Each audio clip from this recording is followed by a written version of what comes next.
Does berberine supplements keep your cells young? Berberine can be found naturally in the stem, bark, and roots of certain herbs, such as golden seal. It's a traditional Chinese medicine believed to have an anti aging effect on the skin and to extend our lifespan at late stage. Now, it includes numerous other health benefits, such as lowering our total cholesterol, improving our heart health, controlling blood sugar and lowering the blood sugar, reducing symptoms such as depression. And studies also suggest that it can reduce the growth and spread of various types of cancer. Now, always check with your doctor before starting any new supplements. Paula Battaglia is the founder of Brand Career Management. She's a global career coach and consultant, LinkedIn expert, speaker, trainer, and author with a background in human resources, workforce development training, and career counseling. If you want to learn how to use LinkedIn effectively, manage a successful career, and manage through career transition to achieve career satisfaction, you definitely want to contact Paula. In addition to working with individuals, Paula consults with organizational clients and has provided career advice for the World Bank Group, the Caribbean Development Bank, and the Academy of Women and Leadership at Johns Hopkins University. Paula recently released her first book on navigating career transitions titled The Purple Parachute, a woman's guide to navigating the winds of career change. Paula, thank you so much for joining us, and thanks for sharing a quick picture of your book. Thank you, Sunita. I'm really honored to be on Aging with Purpose. So tell me, what is the most important step for someone who wants to change their career? The most important step is to know yourself, and that does involve a lot of things. So I guess I'll break that down a little bit more, but you have to know yourself and you have to know what you want. And I think it's hard to know what you want until you know yourself well. A lot of people know what they don't want, and that is a starting point, but that's not enough to make a compelling target, if you will. So I would say you need to know, in my book, I talk about vines, VINES, and those would be the things you would want to know about yourself, your values. I can go into more of these in detail, but your values, your interests, I call it your natural disposition, but really your personality is another word for it. Your exceptional strengths, which sometimes are skills, but sometimes are other things. Sometimes it's just your character. And then the S is for skills. And so those are your vines. And those are really the foundation of knowing yourself in general, but specifically they will help you with careers. And yeah, I'm happy to elaborate as much as you'd like. Do you find that a lot of people don't know what they want? I mean, I know we always know what we don't want, but do we tend to not know ourselves or understand what it is that we want?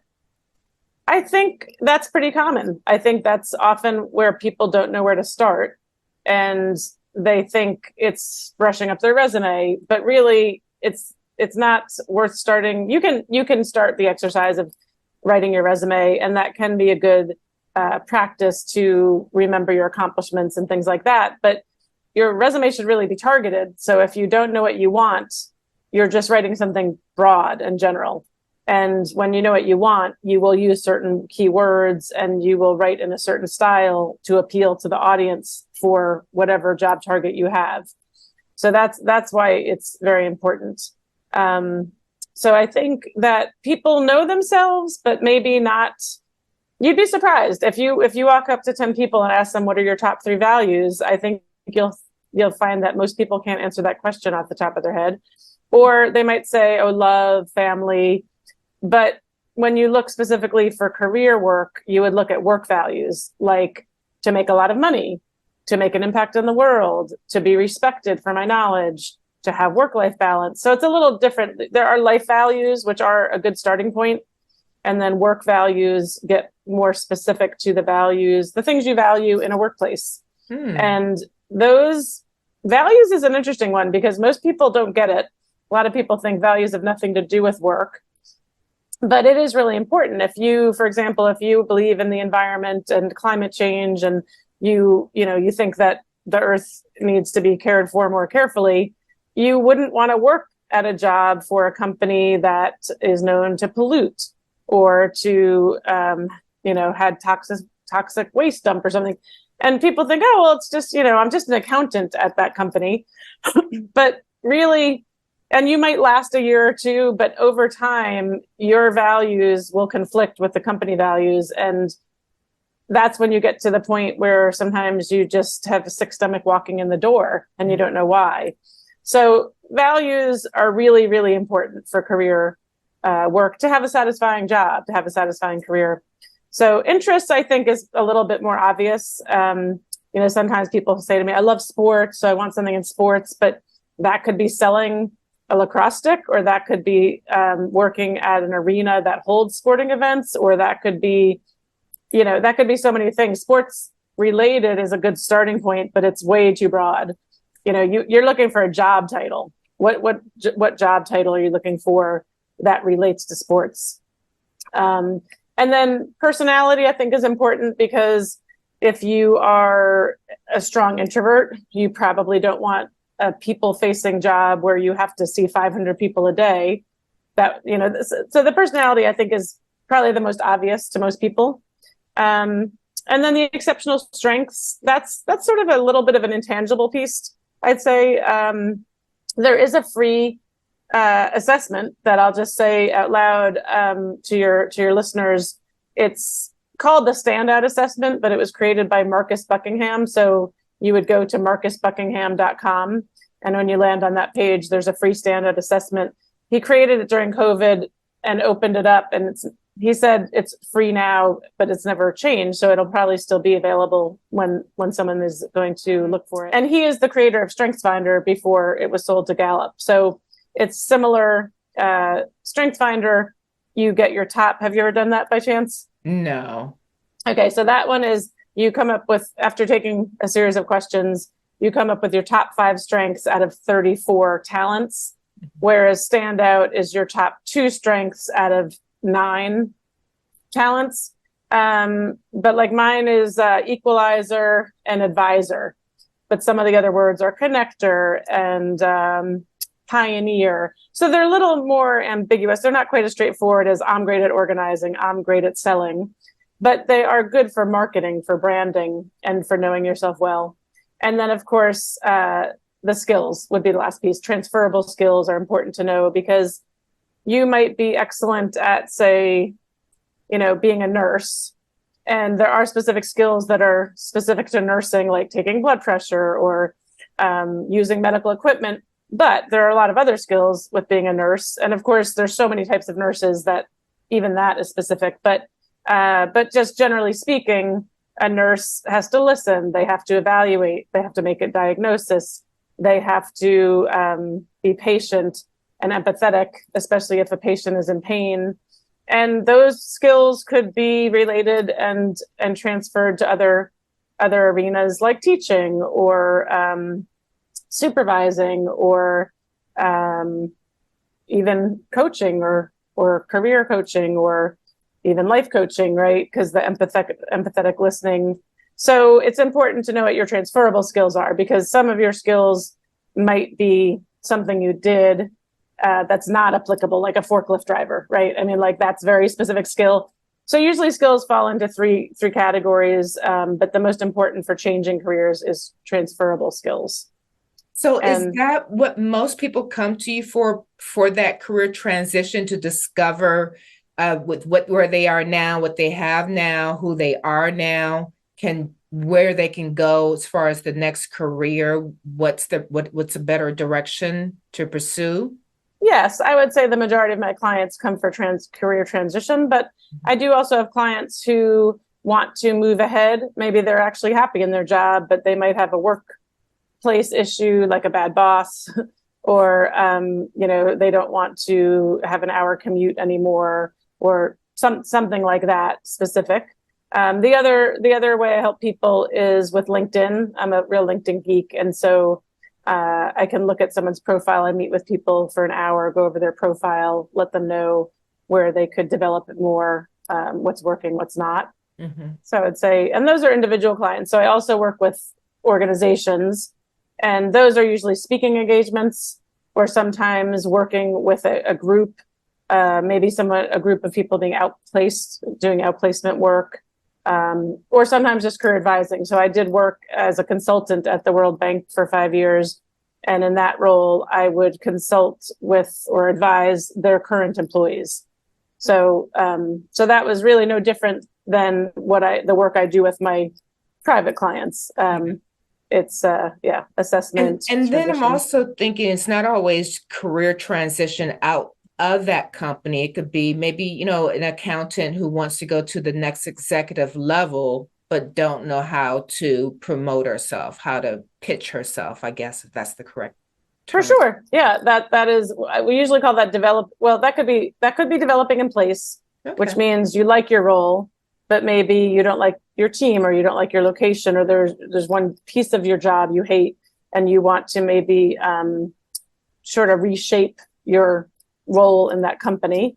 And then, as you said, sometimes people want to move up. They want to become managers or executives, and they're not quite sure how to. No one likes promoting themselves, right? I have yet to meet someone who says, I feel comfortable talking about myself and my accomplishments.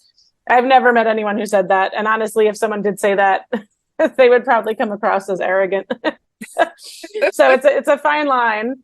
And it can be hard to promote yourself without it feeling icky and without it feeling like you're just talking about yourself. But if I always say to people, if you don't share your accomplishments, then how will people know you did them?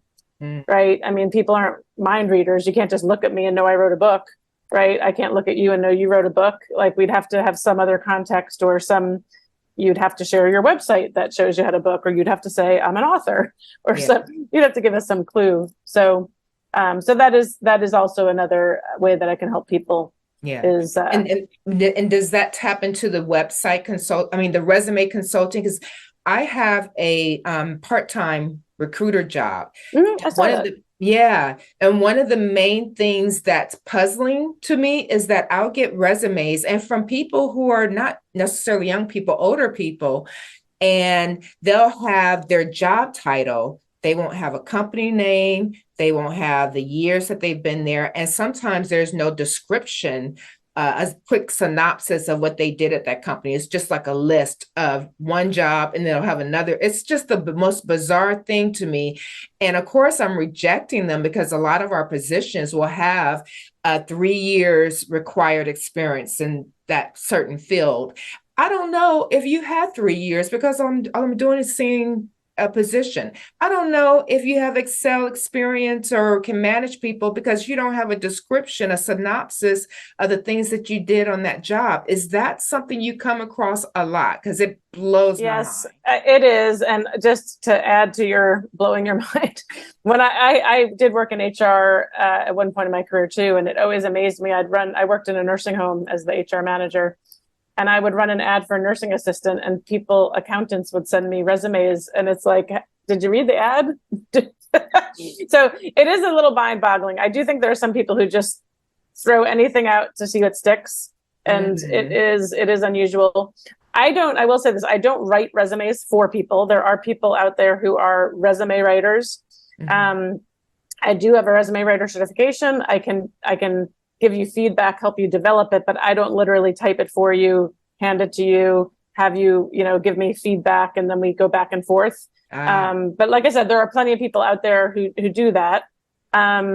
But there's different styles. And what you're talking about is sort of the lowest form of a resume, and really obviously not effective based on what you're saying. It's exactly why there are sometimes, so the two main types of resumes, I'd say, one is chronological, which is really reverse chronological. And that's what most people are used to seeing. And that's, I did this job and this is what I did. I did this job. This is what I did. There is another style. It goes by different names. I call it a hybrid, which is skill-based. So it's a different style. This is the skill, like I could say career coaching, and then I could have 6 bullet points showing you different ways that you can see I'm an effective career coach, and then human resources, and then 6 bullet points for that. And those are specifically designed to not be job-based. And sometimes in certain situations, that is the best type of resume, because if you're making a drastic career change, you might, like, I don't know, physical therapist to teacher, which, there are actually a lot of transferable skills there, but it might not be so obvious to immediately to the viewer, excuse me.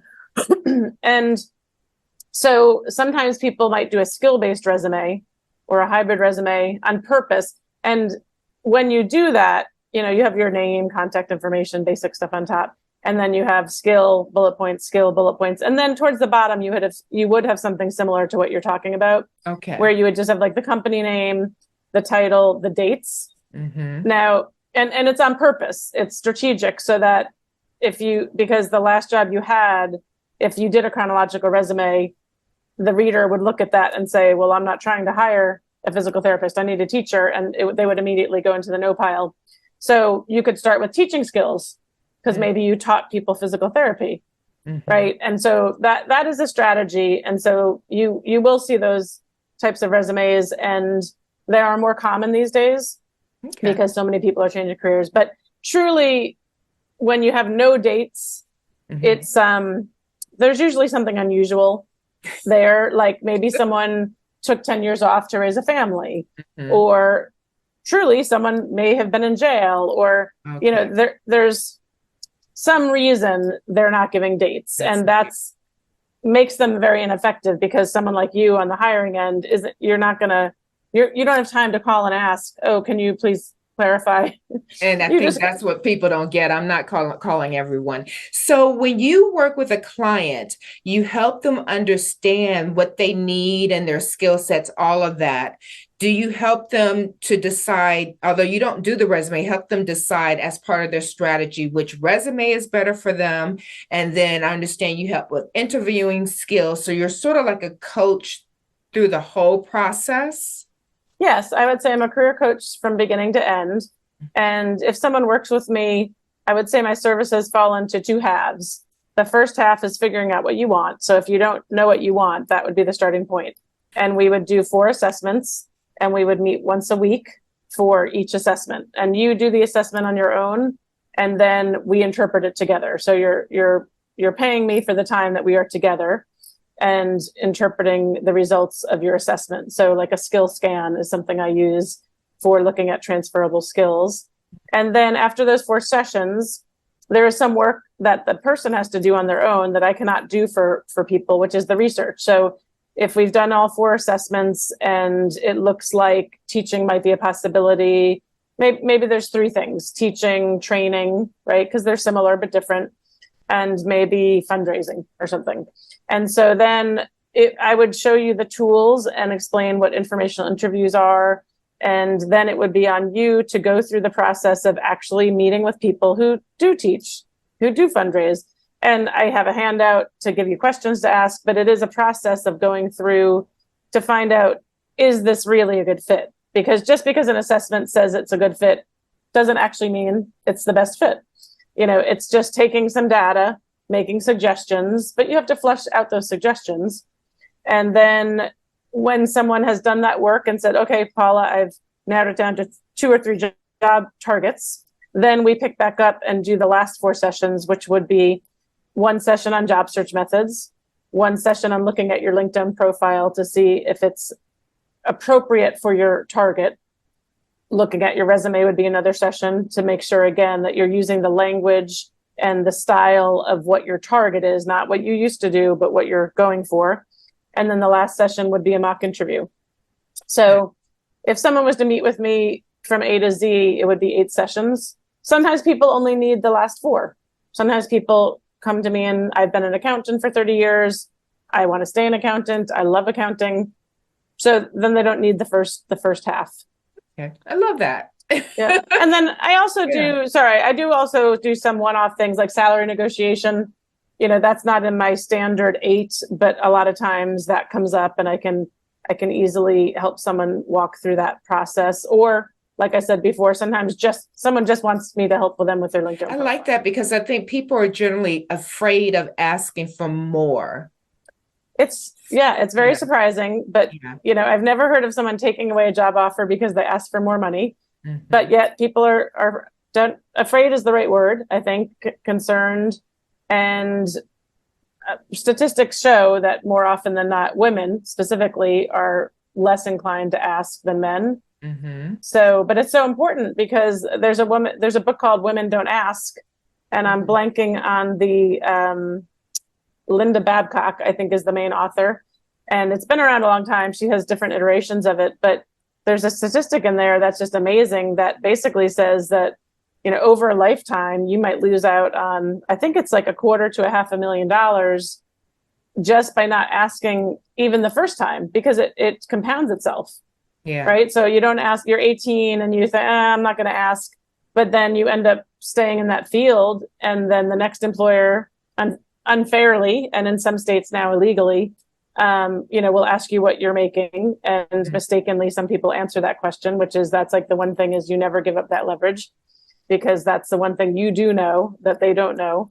But sometimes they do. And then, of course, they unfairly say, well, since you made whatever at your last job, we'll match that, or maybe just give you such a slight percent higher that it really does affect you your entire career if you don't start young. So I would say, like, for the younger listeners out there, but really at any age, if you've never asked, try to commit to asking next time. And there is a process. It's not just a matter of just casually bringing it up and not being prepared. I mean, you do have to be prepared for your rationale, and you have to be prepared for them to say no, because very likely they will say no, but that's the first answer, right? That's not the final answer always. Yeah, I love that. So you have a free PDF workout book. I'll share the link for our listeners. I'll share that underneath the video. And you have a book also I do. Yeah, please share a little bit about your book and where our listeners can read it, buy it, read it, and where can our listeners find you, watchers? Okay. Well, help me keep me honest if I forget one of those things, but I'll start with the beginning, which is the book is The Purple Parachute, A Woman's Guide to Navigating the Winds of Career Change. And to be 100% honest, the book, it is directed towards women because that's who I really feel compelled to empower and lift up. But really, anyone could use the techniques in here. They're not any age, any gender could make use of the book. Okay. Well, our audience are women anyway, so it works out. This is true, but I have had some questions about that, so I do, just to make it clear. And all the stories in the book are about women. So if you're a woman and you read it, you will definitely connect more than a man would. But my point is, the main Astor career model that I present is tried and true, and you can always go back to it, is also the lovely thing about it, because we will all have many career changes in our lifetime. And I know you have had a bunch and I've had a bunch, and really the facts show that everyone will. I don't know if it's easy to see or not, but this is the Astor career model. And I can just tell you what the letters mean. It's A stands for assess, basically just as we talked about, the finding your vines. S is seek, so you're seeking out information. And this is when you are doing that research, meeting with people, doing informational interviews. T is for test. And testing could be internships, it could be volunteering, it could be a lot of things. It doesn't have to be traditional. There's returnships now, especially for women, bringing them back into the workforce when they have had a career and then went out for caregiving for children or parents and then come back, sometimes to the same thing, sometimes to different things. Yeah. E is execute, and execute, most cases are going to be going for a W-2 job, but execute could also be developing in place, and execute could also be starting your own business, or it could be a combination. You may go for a W-2 job and also start a business. And then R is repeat, because again, you're going to have to do these things many times in your life. So the book presents the Astor model. It every chapter basically takes you through the process, and it's the workbook that you mentioned is basically all of the meat of the book. So it's basically all the questions. Every chapter is questions that you can answer to flesh out your values, your interests, your skills. And then I give a lot of free resources within the book, websites, like I mentioned earlier, because I really do believe in sharing knowledge. I believe in an abundance mentality, not a scarcity model. And I think it's important. I think some people could read this book and figure it out on their own.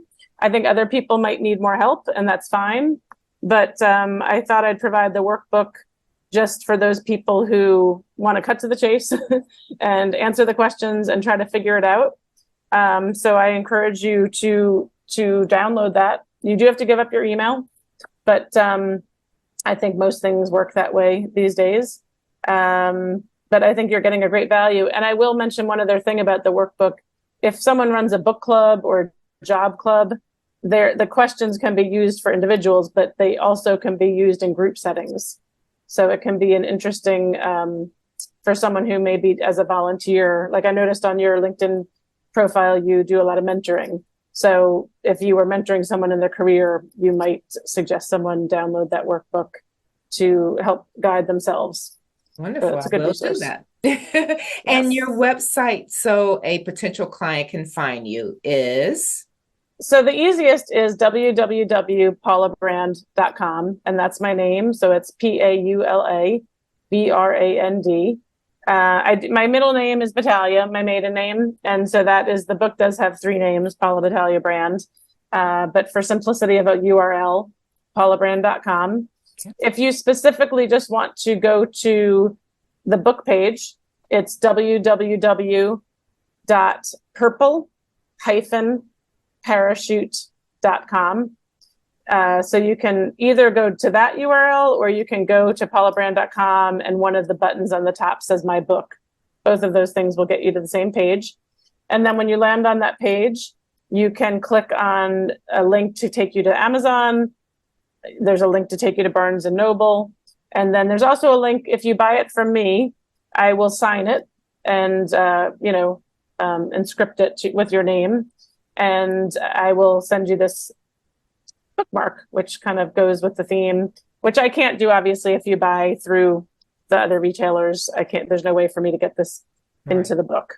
All right. Well, I think that answered all the questions. Did I do that right? Yes, you did. Thank you so much. And definitely, please reach out to Paula if you're looking to make a career change, whether if you're looking for one-on-one or you want the book. Please make those changes so you can have a fulfilling career, because that's really important.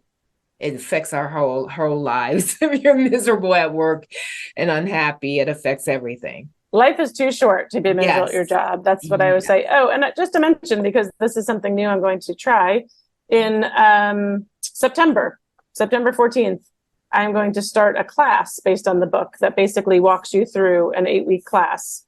So if anyone is interested in that, I don't have a landing page for it quite yet, but if anyone wants to email me, it's easy, paula@paulabrand.com. And I will have a landing page soon. And actually tomorrow, this will air after. So, but I am doing some free webinars, Wisdom from the Purple Parachute through Eventbrite. I'm doing one this Wednesday, and then I'll be doing 3 in August. So if they go to your website, they can find out about the Eventbrite. Unfortunately, the easiest way right now would be to go to search Eventbrite and put in Purple Parachute. Got it. Okay. Because it's in the title. And then one more question, we got to go. When you do start the webinars, the group, will that be by Zoom so anyone can join in? That's important to know.